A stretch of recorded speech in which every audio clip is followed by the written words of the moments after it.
पृथ्वीचे चांदणे या पुस्तकाच्या प्रकाशन सोहळ्यासाठी आपण आज सगळे इथे जमलो. या कार्यक्रमाच्या प्रमुख पाहुण्या विदुषी डॉक्टर गौरी माहुलीकर मॅडम, तसंच डॉक्टर आसावरी भट मॅडम, डॉक्टर विवेक भट सर आणि तुम्ही सगळे संस्कृत प्रेमी आणि साहित्यप्रेमी, जाणकार, अभ्यासक आणि रसिक, तुम्हा सगळ्यांचं अगदी मनापासून स्वागत. मी चित्राला विनंती करते की तिने डॉक्टर गौरी माहुलीकर मॅडमना घेऊन व्यासपीठावर यावं आणि फुलांची परडी आणि भेटवस्तू देऊन त्यांचं स्वागत करावं. आपल्या आजच्या कार्यक्रमाचे स्वरूप दुहेरी आहे. दुहेरी आनंदाचा हा कार्यक्रम आहे.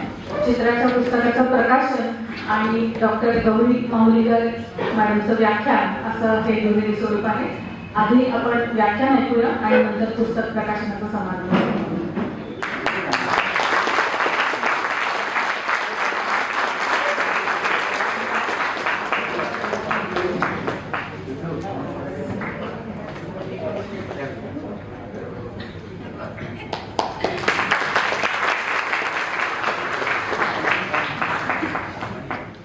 माहुलीकर मॅडमना खरं तर आपण सगळेच ओळखतो, तरी देखील त्यांचा संक्षिप्त परिचय करून देते.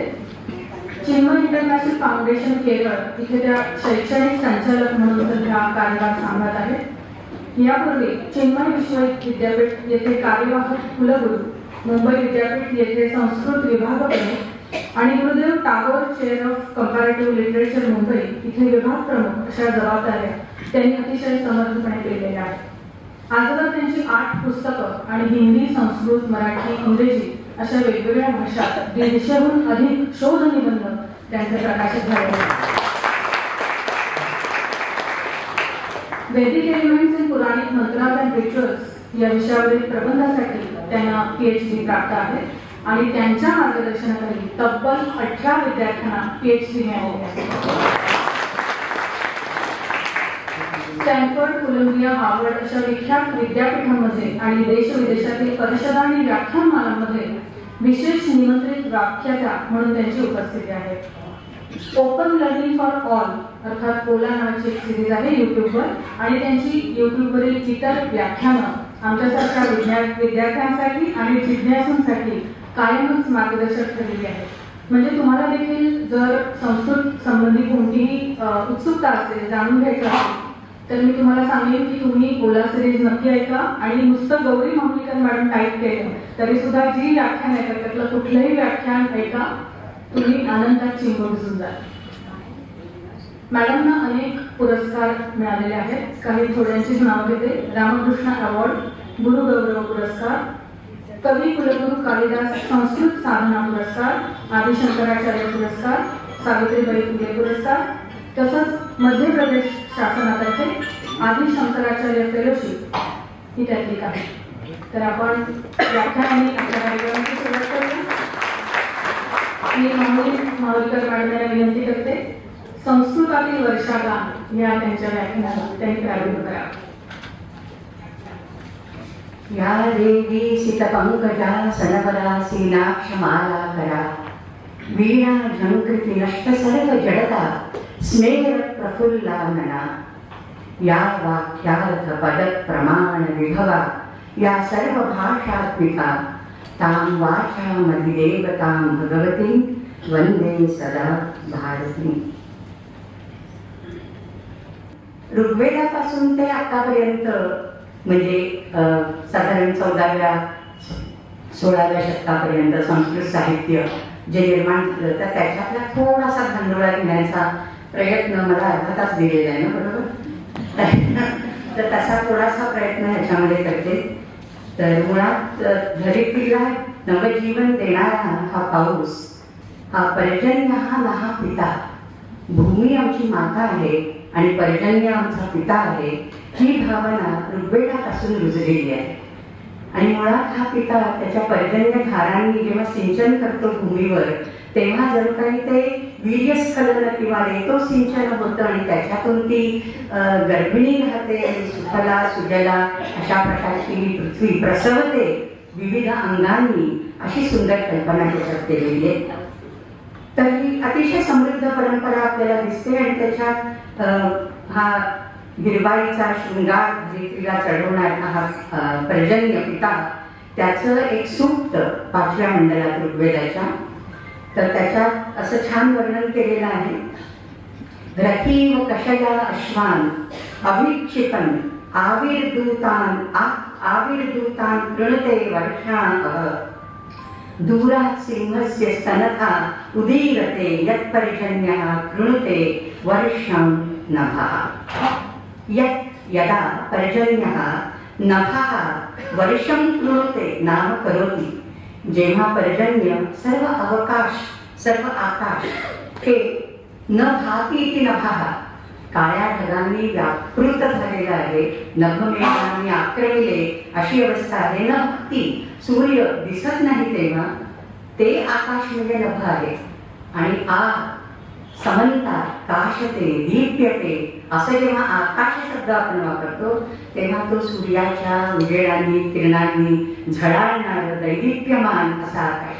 म्हणजे आकाशाला आकाशरात नाही, कधी ते नभ असतं कधी आकाश असतं. म्हणजे अशा या संस्कृत शब्दांच्या छोट्या छोट्या अर्थछटा निरुक्तातून आपल्याला दिसतात. तर यदा पर्जन्यः वर्षं नभः कृणते, हे नभमेघांनी आक्रमलेलं आहे आणि त्याच्यातनं आता हळूहळू वर्षाधारा बरसणार आहे. तेव्हा काय होतं आणि कसं त्याचं वर्णन केलेलं आहे. तर दुरात कुठून तरी सिंहस्य स्तनथा उदीरते, सिंह डरकाळ्यात होतो.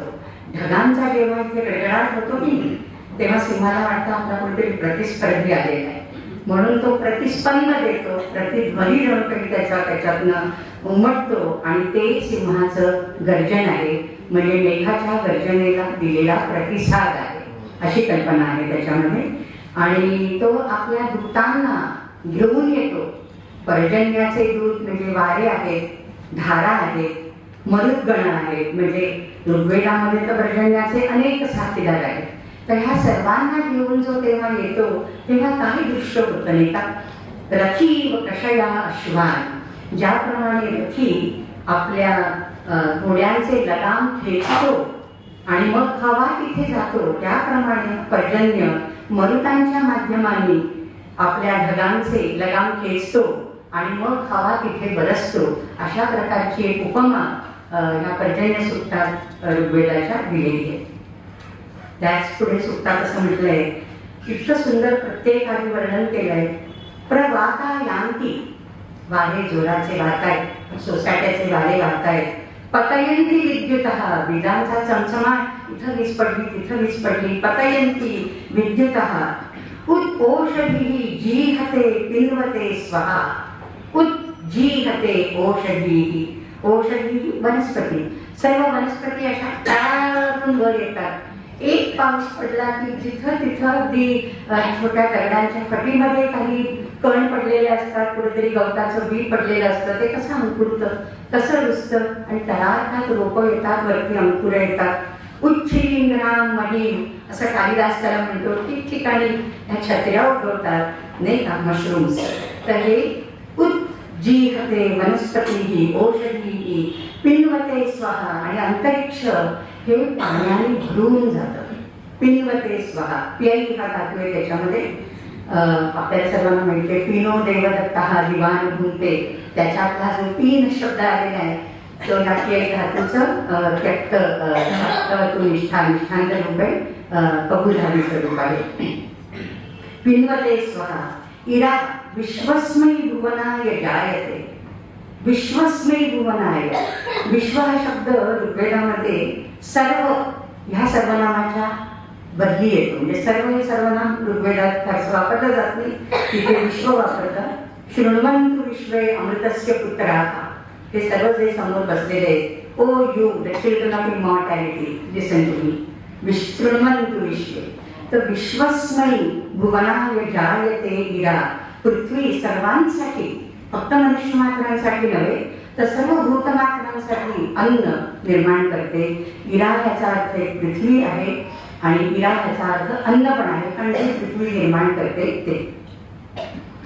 इरा विश्वस्मै भुवनाय जायते यत् पर्जन्यः पृथिवीं रेतसा अवति. यदा पर्जन्यः पृथिवीं रेतसा अवति, जो आपल्या रेत सिंचनाने तिला तिचं सुफलीकरण करतो तेव्हा ही पृथ्वी सर्वांसाठी विश्वधानी आणि वसुंधरा, विश्वदा, वसुदा अशा प्रकारची होते.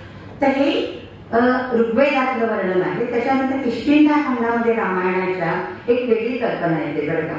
आता इथे सुद्धा मुळात द्यावा पृथ्वी हे एक दैवी युगल असं ऋग्वेदामध्ये कल्पिलेलं आहे आणि त्याचीच कल्पना थोडीफार पुढे घेऊन रामायणातल्या किष्किंधा खंडामध्ये अतिशय सुंदर वर्णन आहे किष्किंधा खंडातलं.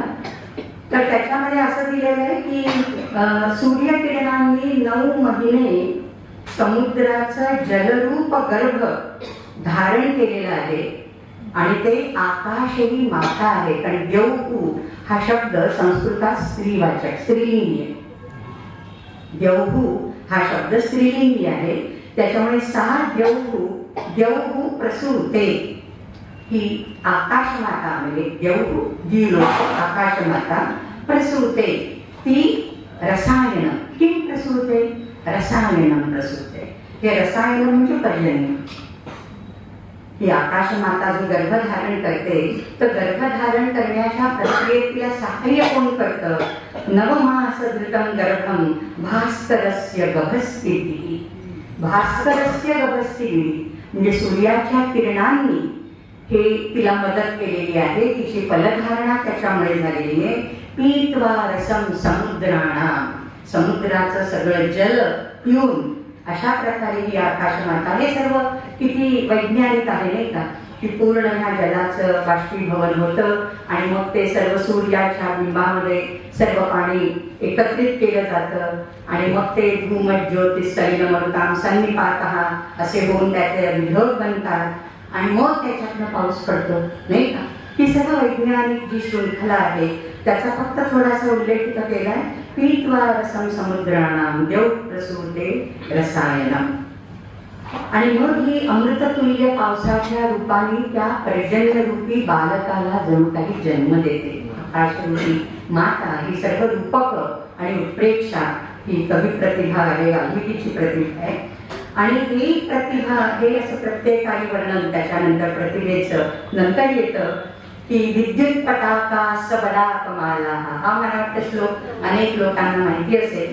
विद्युत पटाका सबलाकमाला शैलेन्द्रकूटा कृतिसन्निपाशाः गर्जन्ति मेघाः समुदीर्णनादाः मत्ता गजेंद्रादिव संयुगस्था. युद्धामधले हत्ती संयुग एकमेकांशी टक्कर देणारे हत्ती मदमत्त झालेले आहेत. त्यांच्या गंधगजत्वामुळे त्यांच्या गंडस्थलातून स्रवणाऱ्या मदाच्या अभिषेकामुळेही ते मदमत्त झालेले आहेत. आणि जे काही समरभूमीमध्ये सामरिक घोषणा आणि गर्जना होतात त्याच्यानेही ते असे मत्त झाले चेकाळलेले आहेत. वॉर क्राईज असे हे मदमत्त हत्ती एकमेकांशी झुंजावेत त्याप्रमाणे मेघ एकमेकांना टक्कर देत आहेत. कालिदासाला आषाढस्य प्रथम दिवसे हा जो मेघमाश्लिष्ट सानुम वक्रक्रीडा परिणत गज प्रेक्षणीयम दर्श ही गजाची कल्पना नक्कीच या रामायणात सुचते. कालिदासाच्या दृष्टीने वाल्मिकी हेच त्याचं काय प्रेरणास्थान आहे. रामायण आदिकाव्य आणि वाल्मिकी आदिकवी हेच त्याचं प्रेरणास्थान आहे. आणि आता हे त्यांनी म्हटलेले की हे जे हत्ती आहेत हे कसे आहेत तर हे मेघा हत्ती नव्हे मेघ हे गर्जंती हत्तींप्रमाणे. आता हत्तींच्या डोक्यावर निशाण असतं राजाचं नाही का, पताका असतात. तर ह्या मेघांना सुद्धा पताका आहेत. कोणत्या पताका आहेत? विद्युत पताका. चमचमणाऱ्या विद्युत या जणू काही पताका आहेत. सबलाकमाला हत्तींच्या गळ्यामध्ये विजयमाला घातली जाते, त्यांना नटवलं जातं, सजवलं जातं.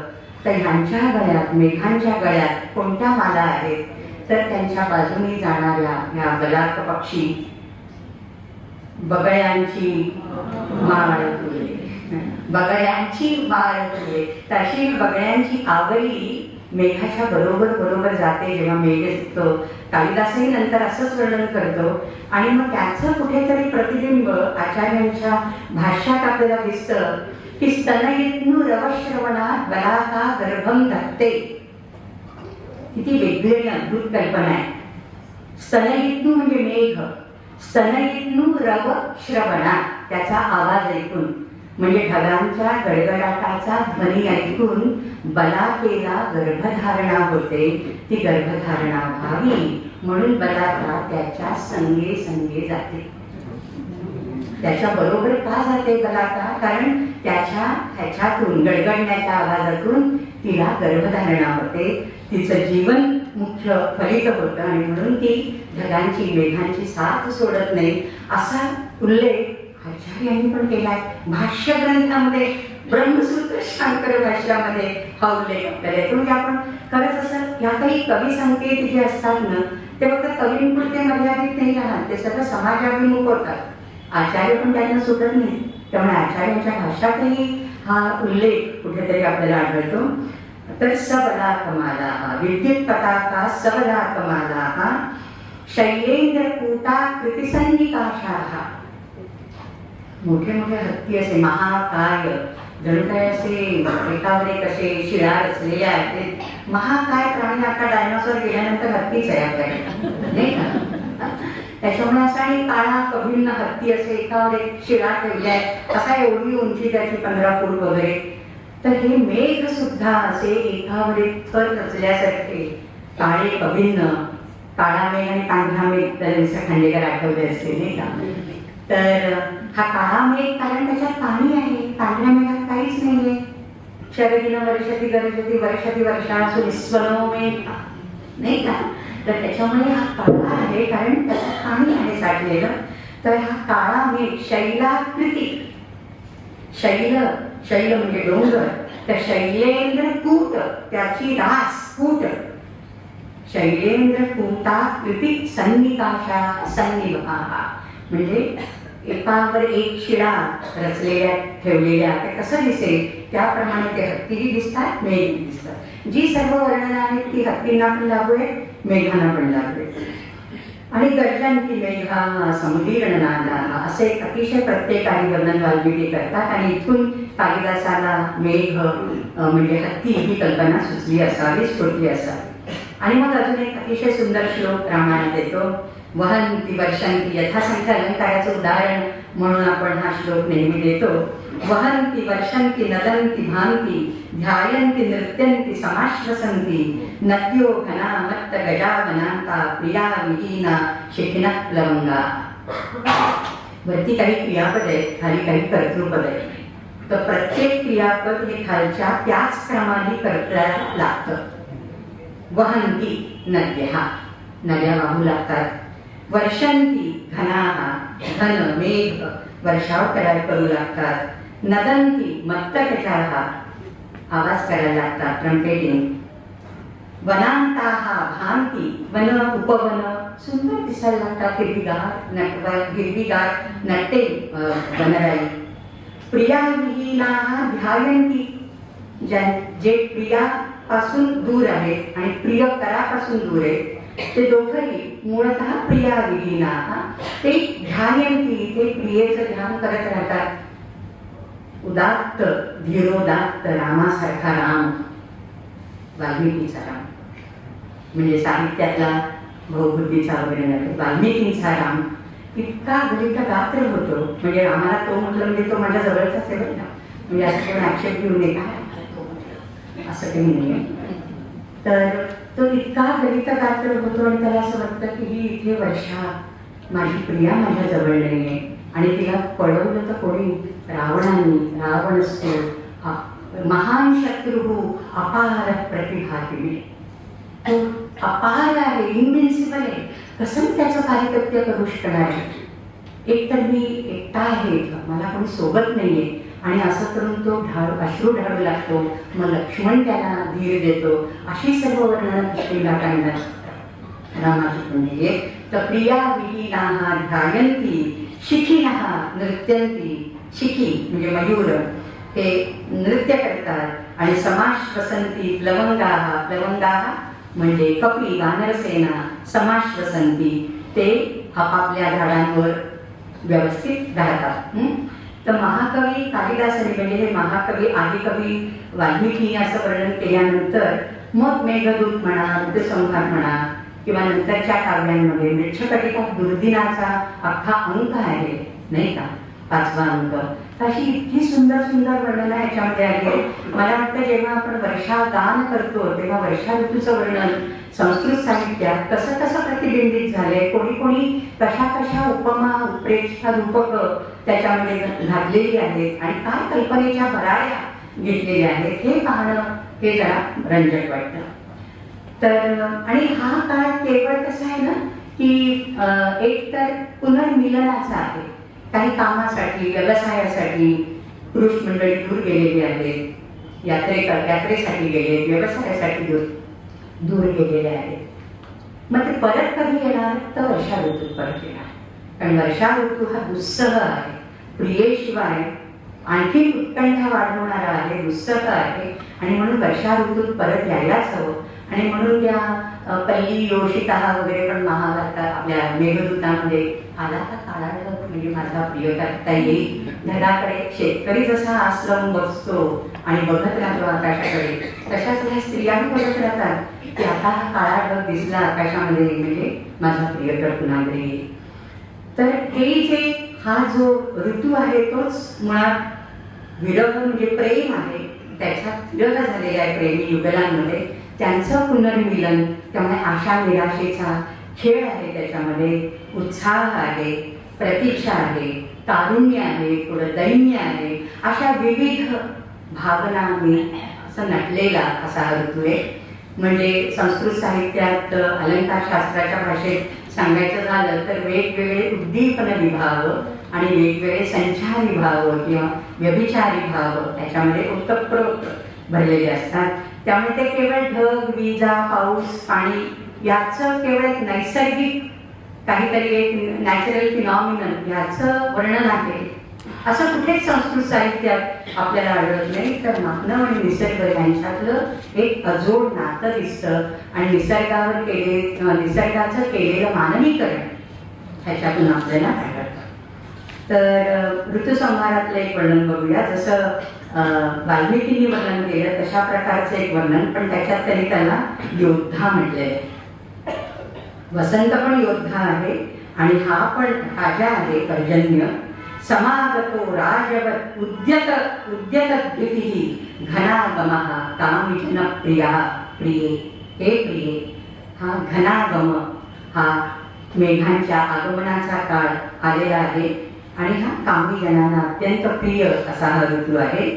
सशीकरांबोधरमत्त कुंजरम तडित पताको अशरी शब्दमत्तला. तडित पताका, इकडे विद्युत पताका हा वाल्मिकीने सांगितलं, इथे आणि तडित पताका असं कालिदासाने म्हटलेले. तर असा हा राजासारखा, आणि राजा जेव्हा येतो तेव्हा त्याच्या आगमनाची वर्दी दिली जाते नाही का. बा मुलाहिजा होशियार वगैरे. तर हे गडगडाट, चमचमाट, हे काय विजांचा चमचमाट, गडगडाट वगैरे हा पर्जन्य येतोय राजासारखा, एखाद्या विजयी राजासारखा येतोय, त्याचं असं जोरातच स्वागत व्हायला पाहिजे. आणि म्हणून त्याच्यासाठी तडित पताका आणि मृदंग कणाचा, मेघांचा. तर अशा प्रकारे ह्या राजाचं आगमन होतं. असं झाल्यानंतर मग आपण आपल्या आषाढस्य प्रथम दिवसे ह्या अतिशय महत्वाच्या श्लोकाकडे की ज्याच्यावरून आपण कालिदास दिन आषाढाच्या पहिल्या दिवशी आपण संपन्न करतो, साजरा करतो. यंदा 15 जुलैला आहे आणि आत्ताच मी सांगून ठेवते 15 जुलैला यूट्यूबवर संध्याकाळी 7 वाजता चिंफो.com वर बघायला विसरू नका. आम्ही 11-12 भाषांमध्ये मेघदूताचे 2 श्लोक त्याचं काव्यवाचन करणार. एक आषाढस्य प्रथम दिवसे आहे, हा पाहिजेच नाही का. आषाढस्य प्रथम दिवसे सेलिब्रेटिंग मेघदूत सिलेक्ट वर्सेस म्हणते, पण 2च, कारण 11-12 भाषांमध्ये सांगायचं. आणि त्यासाठी मला विजयताईंनी म्हणजे डॉक्टर भटांनी खूप मदत केलेली आहे, आसावरी भटांनी. कारण माझ्याकडे तिथं मराठी पुस्तकं नाही आहेत, त्यामुळे त्यांनी मला इथे ग्रंथालयात जाऊन वसंत बागपट, शांता शेळके, चिंतामणराव देशमुख यांची भाषांतर स्कॅन करून मला पाठवली. खरंच मी त्यांची ऋणी आहे त्यासाठी. तसं कोकणी पण मला मिळालेलं आहे, बालावलीकरांचं कोकणी भाषांतर आहे मेघदूत. आणि त्याच समवृत्तात मंदाक्रांत वृत्तामध्ये चिंतामणराव देशमुखांचं तर आहेच, शांताबाई शेट्यांचं आहे. तसं आम्ही तेलुगू, कन्नड, तमिळ, मल्याळम, बांगला, उडिया, इंग्लिश आणि कोणती राहिली झाल्या सगळ्या. एवढ्या सगळ्या भाषांमध्ये आम्ही त्याचं वाचन करणार आहोत. तर जस्ट ब्लॉक युअर डे. आषाढस्य प्रथम दिवसे तस्मिन् नद्रौ कपिचलबला विप्रयुक्तस्य कामी. 8 महिने राहिलेले आहेत तिथे. यक्ष राहिलेला आहे प्रियेला सोडून. आणि मग एवढा काळ गेल्यानंतर त्या अद्रीवर रामकुटावर म्हणजे रामगिरीवर राहिलेला म्हणजे चित्रकूट आहे किंवा रामटेक आहे. तो विद्वानांनी वाद घालावा. तिथे संदीप असे हिस्टॉरियन्स पण आलेले आहेत, त्यांनी वाद घालावा. साहित्यिक म्हणून आणि रसिक म्हणून आम्ही त्या वादात शिरत नाही. आम्हाला असं फक्त छान वाटतं तो कोणता पर्वत असेल, परंतु त्याचं वर्णन इतकं सुंदर केलेलं आहे. जनकतनया स्नान पुण्योदकेषु यक्षश्चक्रे जनकतनया स्नान पुण्योदकेषु स्निग्धच्छाया तरुषु वसतीं रामगिरी आश्रमेषु. अशा सुंदर रामगिरीवर त्यांनी आश्रम केलेला आहे. एक आश्रम नाही बरं, अनेक आश्रम. एका माणसाला एका वेळेला राहायला अनेक घरं लागतात का? नाही लागत तरी. पण रामगिरी आश्रमेषु कालिदासाची काहीतरी चूक झाली. बहुवचन का वापरलं? आश्रमही पाहिजे ना. रामगिरी आश्रमेषु का वापरलं? काय कालिदासाला कळत नाही असं आपल्याला वाटू शकतं नाही का? परंतु त्याची उन्मत्तावस्था पाहता त्याला आज इथं राहिलाय पण इतका बेचैन होतोय, त्याला चैन पडत नाहीये. प्रियेची आठवण येते, सतत त्याला व्याकुळ करते. आपण कसं आपल्या घरातलं फर्निचर थोडंसं असं आहे ते असं करतो, कपाटीकडे हलवतो, डायनिंग टेबल ह्या बाजूला हलवतो, तीच जागा तेच फर्निचर. जरा आपण पोझिशन बदलली की लुक बदलतो आणि जरा बरं वाटतं. 4 दिवस किंवा पाहुणे येणार असतील तेव्हा आपण काही आपला बदल करतो. तर तो ह्या घरात इथे एक कुटी बांधली आहे पण त्याला तिथे करमत नाहीये. जरा दूर थोडंसं झाडाखाली अजून एक कुटी बांधून राहिला. अशा त्याने अनेक कुटी बांधल्या कारण त्याचं मनच लागत नाही. म्हणून रामगिरी आश्रमेषु. तर तस्मिन् नद्रौ कपिचलबला विप्रयुक्तस्य कामी. आणि असं करता करता 8 महिने कसे निघून गेले असंच व्याकुळतेमध्ये. आणि मग कनकवलय भ्रंशरिक्त प्रकोष्ठः. हातात जे कनकाचं वलय घातलेलं आहे ते मणिबंध आणि पूर्परयोः मध्यभाग. इथे ब्रेसलेट घालतात पुरुष असं म्हणजे पूर्वी घालत असले पाहिजे. तर ते असं इतकं तो बारीक झाला आहे की त्याचं वरून खाली पडलंय सुवर्णकाम काढतायचं. म्हणजे इतका तो शारीरिकदृष्ट्या सुद्धा दुर्बळ झालेला आहे विरहामुळे. विरहानलाचा ताप, विरह काय काय करेल, शरीरावर पण परिणाम होतो, मनावरही परिणाम होतो. तो कनकवलय भ्रंशरिक्त प्रकोष्ठः. मग त्याला आषाढस्य प्रथम दिवसे मेघमाश्लिष्ट सानून वक्रक्रीडा परिणतगज प्रेक्षणीयं ददर्श. आणि मग त्याला त्या आषाढाच्या पहिल्या दिवशी तो मेघ दिसतो. कसा दिसतोय तो? काळा कभिन्न महाकाय, एखाद्या महाकाय हत्तीसारखा. आणि एखाद्या हत्तीने किल्ल्याच्या तटबंदीला धडका मारायला ना तसा तो धडक मारतोय शिखरावर. का? त्याला तिकडं विश्रांतीची जागा हवी आणि म्हणून धडक देऊन देऊन आपल्यासाठी स्थान निर्माण करतोय. ती वक्रक्रीडा असं त्याचा हत्ती म्हणा किंवा हे रानडुकर त्यांना अशी आपल्या गंडस्थलाने किंवा मुखाने अशा प्रकारे बटिंग स्पोर्ट असं म्हणतात त्याला इंग्लिशमध्ये. हा शब्द ते मला फारसा आवडत नाही. तर वक्र म्हणजे तटबंदी आहे खरी. वक्रक्रीडा तर तटा म्हणजे भिंती ढासळवायच्या किल्ल्याच्या दुर्गाच्या. त्याच्यासाठी हत्तीची फौज पुढे जायची नाही. तर हे सूक्ष्म अवलोकन करून तेच असे आपल्या गंडस्थलांनी किल्ल्याची भिंत ढासळवतील किंवा कोडतील किंवा तिथं स्थान निर्माण करतील स्वतःचं. तशा प्रकारे तो धडका देणारा मेघ आषाढाच्या पहिल्या दिवशी दिसला. आणि मग त्याला एक अभिनव कल्पना सुचली की जिने जगावर राज्य केलं. म्हणजे म्हणावं तर 2 ओळीतलं काव्य आहे मेघदूत. 120 श्लोकात त्यांनी गुंफलं. 2 ओळींचं काव्य. एक कोण्या एका यक्षाला एक मेघ दिसला आणि त्यांनी त्याच्याकडे प्रियेला संदेश पाठवला. गोष्ट संपली, विषय संपला, दुसरा काही विषयच नाही त्याच्यामध्ये. पण मग अख्खं त्याचं प्रवास वर्णन तो हे कसा कसा गेला इतकं सुरेख. म्हणजे मेघदूत नाही वाचलं तर आपण भारतीय नाही. जसं अरविंद म्हणायचे म्हणजे मी आमच्याकडे एक व्यास वाल्मिकी कालिदास असा एक सेमिनार झाला होता. शतावधानी आर गणेश ज्यांना आता पद्मभूषण मिळालं, तर त्यांनी हा आमच्याकडे सिल्कमध्ये घेतला होता सेमिनार, म्हणजे वर्कशॉप सारखा. त्याच्यात त्यांनी अरविंदोंचं एक कोट केलं. आता ते कुठे मला विचारू नका की व्यास वाल्मिकी आणि कालिदास ज्याने वाचला नाही तो खरा भारतीयच नाही. म्हणजे रामायण महाभारत आणि कालिदासाचं किमान मेघदूत, शाकुंतल, जमलं तर रघुवंश, म्हणजे ही यादी वाढत जाते नंतर.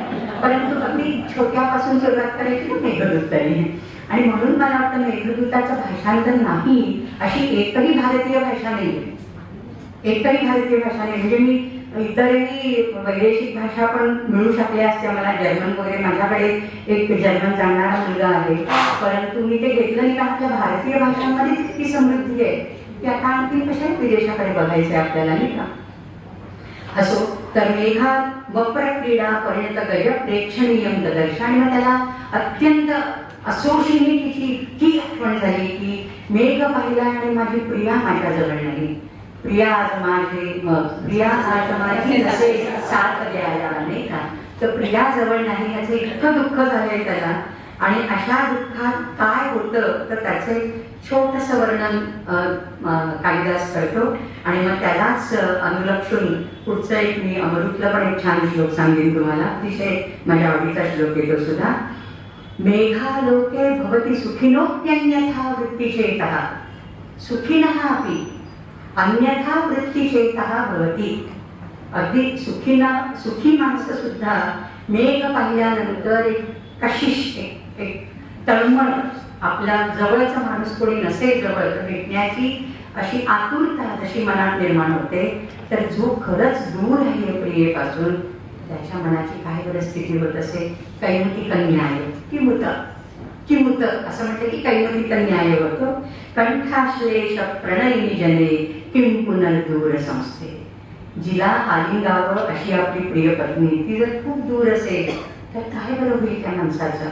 सुखी माणसाचं सुद्धा चित्त असं सैरभैर होऊन जातं. प्रिया जवळ असतानाही तो असा सैरभैर होतो. आपल्याला कुठेतरी गझल एकाविषयी वाटते, एकटं बसावंसं वाटतं, हुरहुर लागते अंगामी. आपण त्याचं वर्णन करू शकत नाही. असे अनुभव आपल्याला पुष्कळ मिळतात, नाही का.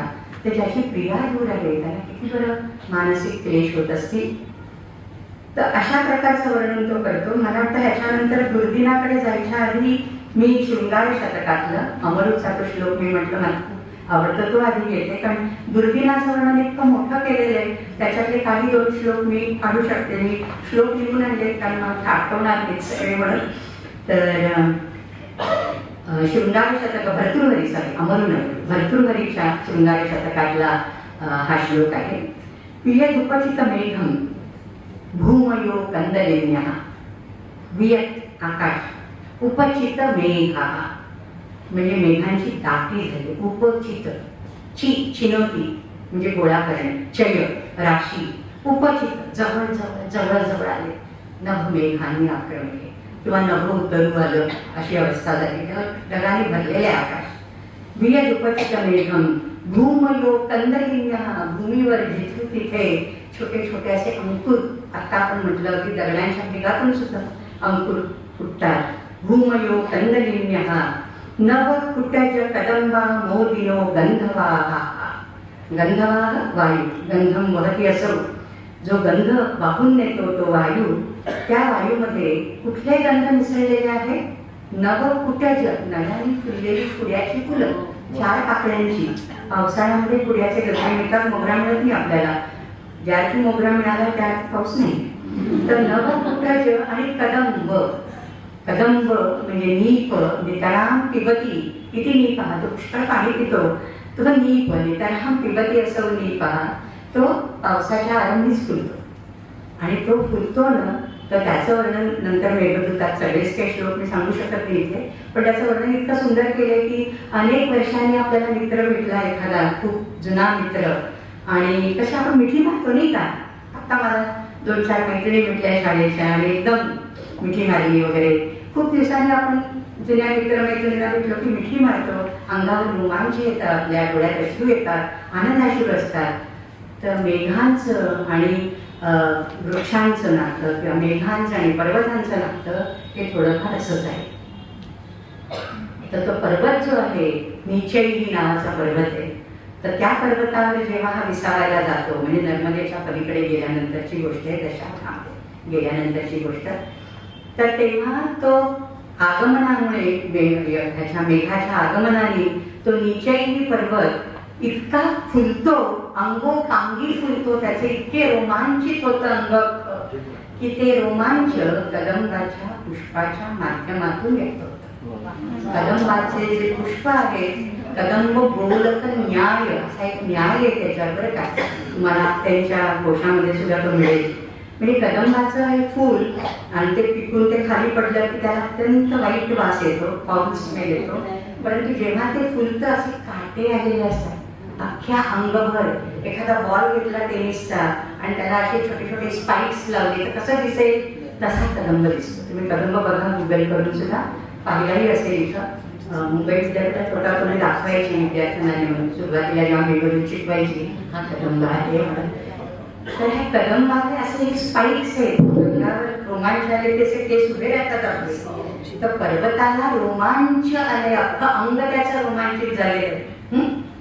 तर त्या कदंबाला अत्यंत मादक सुगंध असतो, अत्यंत मादक सुगंध असतो. त्यामुळे हे गंधवाह, हे जे वारे वाहत आहेत, नव कुटज कदंब आमोदिनः गंधवाहा शिखी कुल कलकेका राव रम्या वनांता. वनोपवनांमध्ये रम्यता येते, रमणीयता येते आणि थोडीशी श्रवणीयता पण येते आहे, कारण केकारव चाललेला आहे मयुरांचा. केकार, शिखी कुल, एक दोन मयूर नाही, कुल त्यांचं केका, मयूरपंतांची केकावली, त्या राव त्या ध्वनीमुळे रम्या वनांता, शिखी कुल केका राव रम्या वनांता सुखिनम सुखिनंबा सर्व उत्कंठे.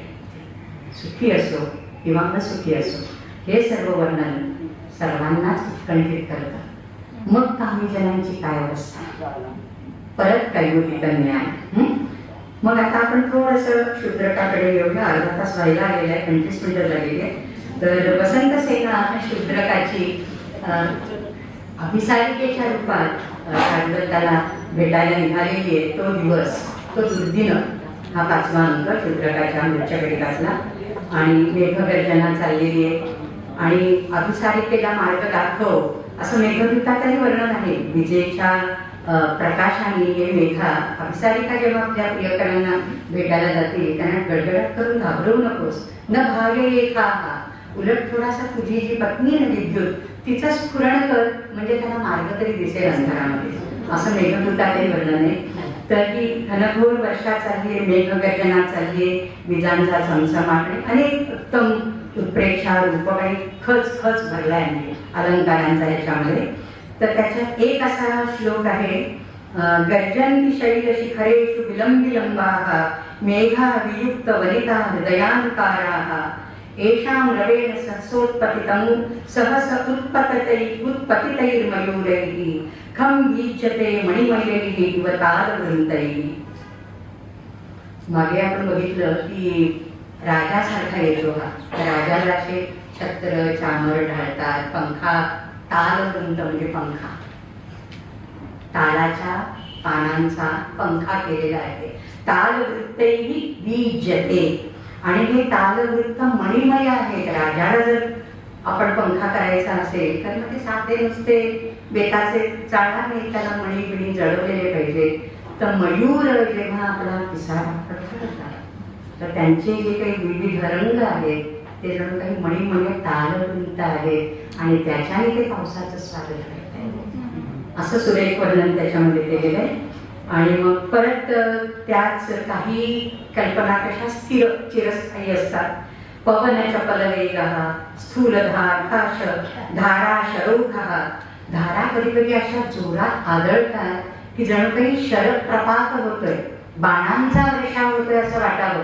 अशा त्या धारा म्हणजे अंगांगाला आपल्याला ताडण करतात आपल्या अंगांवर. असं स्थूल धारा शरौखः स्तनित पटहनादः स्पष्ट विद्युत पताकः हरति कर समूहं खे शशांकस्य मेघः नृप इव पुरमध्ये मंदवीर्यस्य शत्रो नृप इव. परत तीच प्रतिमा, मी बाकी सर्व अर्थ सांगत नाहीये, पण तो नृप आहे, पर्जन्य हा राजा आहे. ही प्रतिमा जी सुरुवातीला आपण वेदामध्ये पाहतो, जी रामायणामध्ये वाल्मिकीने सांगितली, ती सर्वच संस्कृत साहित्यिकांनी कशी उचलून धरलेली आहे पहा. आणि असं वाटतं की कधी कधी अरे हे आकाश फाटले की काय, एवढा पाऊस पडतोय, एवढा पाऊस पडतोय. द्रवीभूतम मन्ये पतती जलरूपेण गगनम. गगन हे जलरूपाने खाली पडतंय. द्रवीभूतम मन्ये जलरूपेण पतती गगनम. अशी सुंदर वर्णनं केलेली आहेत. आणि मला वाटतं आता मी शेवटचा श्लोक घेते आणि बरोबर 6:30ला थांबवते. 6ला सुरू केले, 6:30ला थांबवते. कारण मुख्य कार्यक्रम आपला प्रतिभेचे चांदणे आहे. मेघैर्मेघुरमंबरं वनभुव श्यामास्तमालद्रुमैः नक्तं भीरुरयं त्वमेव तमिदं राधे गृहं प्रापय इत्थं नन्दनिदेशितश्चरितयो प्रत्यध्वकुञ्जद्रुमं राधा माधवयोर् जयन्ति यमुना कूले रहः केवलः. यमुनेच्या तीरावर राधा माधवांची क्रीडा चाललेली आहे, ती चालू आहे. वास्तविक काय, राधा वयाने मोठी. ते यशोदा येते आणि सांगते की अगं माझा बाळ कृष्ण. आईला आपलं मूल लहानच, किती मोठं झालं तरी.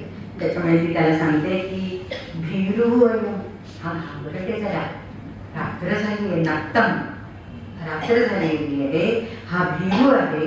त्यामुळे राधे तू त्याला घरी नीट सोडू बरं, घरापर्यंत ये त्याला सोडायला. असं ती त्याला सांगतेय. कारण काय, कसं ही रात्र आणि कसं हे वातावरण आहे. मेघैहि मेघुरम अंबरम, परत नवमेघांनी आक्रमले. वनभुवः श्यामाः, सर्व वनभूमी ही श्याम झाली.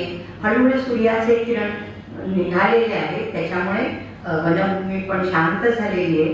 आणि दुसरं, वनांमध्ये तमाल वृक्ष आहे. तमाल वृक्ष म्हणजे आपलं काय, दालचिनी, त्याचं काय फुलामध्ये घालतो तमालपत्र. हल्ली मी काही करत नाही, आश्रम मानप्रस्थ, त्याच्यामुळे तमालपत्र, मला तमालपत्र शब्द आठवलं, तमाल वाचले इथे. त्या तमालद्रुमाची गंमत काय माहिती का, त्याची पानं अशी डार्क हिरवी, म्हणजे डार्क मेहंदी कलर वगैरे असं अतिशय काळपट हिरव्या रंगाची असतात, काळपट हिरव्या रंगाची. आणि संस्कृत साहित्यामध्ये कृष्ण हा शब्द काळ्याला येतो, निळ्याला येतो, हिरव्याला येतो, कुठचीही काळपट शेड असेल तर त्याला कृष्ण म्हटलं जातं. कनकदारा स्तोत्र आचार्यांच्या, आता काल आचार्य असे इकडे डावीकडे होते माझ्या, त्यामुळे मी सारखे इथे आचार्य शंकराचार्यांची प्रतिमा होती. काही ह्याच वेळेला मी लेक्चर देत होते नाशिकला. तर आचार्यांच्या कनकदारा स्तोत्रामध्ये असं सुंदर वर्णन आहे की महालक्ष्मी विष्णूला पाहतीये आणि तो कसा मेघ श्याम आहे, नवनील नीरद सुंदरम असं तुलसीदास म्हणतात त्याला. नवनील नीरद, नीरद पाऊस, नीर देणारा. नवीन नवीन म्हणजे आता त्याच्यात पाणी साठलेलं आहे असा. नवनील नीरद सुंदर असा हा मेघ श्याम आपल्या पर्यंतावर पहुडलेला आहे. आणि त्याचं इतकं लोभस राजबिंड रूप पाहून सारखं महालक्ष्मीला त्याच्याकडे पाहावंसं वाटतंय. पण ती त्याच्याकडे पाहत असताना त्यांनी पाहिलं चोरी पकडी जाईल, ते तिला नको आहे. म्हणजे आपण पाहतोय की त्याला कळून द्यायचं नाही, पण पाहायचं तर आहे नाही का. तर तिची नजर सारखी जाती येते. आता ही बुबुळ आपली आवागमन जे चाललेलं आहे तिच्या अपांगांचं, म्हणजे काळा भाग नाही का आपली कशी जरा ही कल्पना करा. सगळी काळ्या ह्या काय बुबुळ जी आहे ती त्याची जणू काही माला तयार झालेली आहे. आणि ती माला कशी दिसते, भृंगावली, भृंगराजी आहे. आणि ही भृंगराजी कोणावर हे करती आहे, विहार करतीये, तर तमाल वृक्षावर विहार करते. आणि तमाल वृक्षाची जी फुलं आहेत ती निळ्या रंगाची असतात. गुगल करा, गुगल स्वामी मला दाखवलं. तमाल वृक्षाची फुलं निळ्या रंगाची असतात. आता महालक्ष्मी आपल्याकडे सारखी पाहतीये, चोरून कटाक्ष टाकतीये, हे विष्णूच्या नजरेत नाही का येणार, येत आहे. त्यामुळे त्या नजरेने केवळ त्याचं अंग रोमांचित होतं. त्याच्या तिच्या नजर कटाक्षाने सरळे बघत राहायची. कटाक्ष अपांग लीला आहे ती. तरी ती अपांग लीला बघून विष्णूच्या शरीरावर रोमांच येत आहे. तर तो कसा दिसतोय विष्णू, तर ह्या तमाल वृक्षासारखा दिसतोय, जो फुलांनी भरलेला आहे. आणि त्या फुलांभोवती रुंजी घालणारी जी गुंग्यांची माळ, ती म्हणजे महालक्ष्मीच्या डोळ्यांची, अपांगांची ही आवली तयार झालेली आहे. गतागतानी आचार्य म्हणतात गत आगत गत आगत अशी आवली तयार झालेली. तर सांगण्याचा मुद्दा आहे तमाल. श्यामा हा वनांमध्ये असे अनेक तमाल वृक्ष आहेत. त्यामुळे श्यामा वनांता तमाल भ्रमणी नक्तम वीरुरयम राधे त्वमेव इमं गृहं प्रापय. तू त्याला घरापर्यंत आणून सोड बरं का, तुमच्या जबाबदारीवर मी सोडलंय त्याला, असं म्हणून इत्थम अशा प्रकारे नंदनिदेशित, नंदाने सांगितले, खरं यशोदेने सांगायला पाहिजे. तर नंदनिदेशित चलितयोग प्रत्यद्व कुंज द्रुमम. आणि मग हे दोघं त्या कुंजामध्ये जातात आणि मग ते नंदाने जे सांगितले ते विसरतात. आणि यमुना फुले राधा माधव जयंती रहा केलया. हा पाऊस सर्वांनाच म्हणजे वेळ लावणारा, गुलगुल लावणारा, कधी त्यांचं मिलन घडवणारा नाही का, आणि कधी कधी विरह उद्दीपित करणारा असा हा मेघ आहे. तर तो मेघ लवकर लवकर इथे बसो आणि सर्व मुंबईकरांना शांत करो. नमस्कार. आणि मी खरंच चित्राचे खूप आभार मानते. म्हणजे वास्तविक चित्राशी माझा परिचय असा शिष्याची शिष्या अशा रूपामध्ये आलेला आहे. परंतु तिने इतका विश्वास माझ्यावर टाकला आणि प्रस्तावना पण माझ्याकडे लिहून घेतली. मला खरंच छान वाटलं. आणि असे नवीन नवीन यावेत, पुढे यावेत मंडळी, आणि विविध क्षेत्रातून मंडळी यावेत आणि त्यांच्या संस्कृतीला काहीतरी योगदान द्यावं. तर भाषा समृद्ध होईल. भाषा समृद्ध झाली तर संस्कृती टिकेल. त्याच्यामुळे हे होणं आवश्यक आहे. नमस्कार, धन्यवाद. आम्ही इथे जमलेले अनेक जण डॉक्टर आसावरी भट यांचे विद्यार्थी आहोत. आणि आसावरी भट यांनी PhD माहुलीकर मॅडम यांच्या मार्गदर्शनाखाली केलेली आहे. त्या अर्थाने गुरु म्हणून माहुलीकर मॅडम यांच्याशी प्रत्यक्ष आमचा परिचय, म्हणजे माझा तरी नसला तरी आम्ही त्यांना गुरुच मानतो, कारण गुरुंच्या गुरु त्या परमगुरू. थोड्या वेळासाठी मला वाटतं पाऊस पडत नाहीये, लांबलाय, कधी येणार आहे, मग पाणी टंचाई होईल का, हे सगळे विषय आपल्या मनातनं बाद झाले. आणि खरंच त्या मेघदूतामध्ये, त्या रामायणामध्ये, त्या वर्षा ऋतूमध्ये आपण रममाण झालो. संस्कृतची हीच गंमत आहे की एकदा त्यामध्ये आपण शिरलो, एकदा त्या संस्कृतानंदाच्या वाट्यावर आपण लागलो की मग परत मागे फिरणं नाही, आणि मग फक्त आनंद आणि आनंद आहे. पुन्हा एकदा माहुलीकर मॅडमचे आपल्या सगळ्यांच्या वतीने मनापासून आपण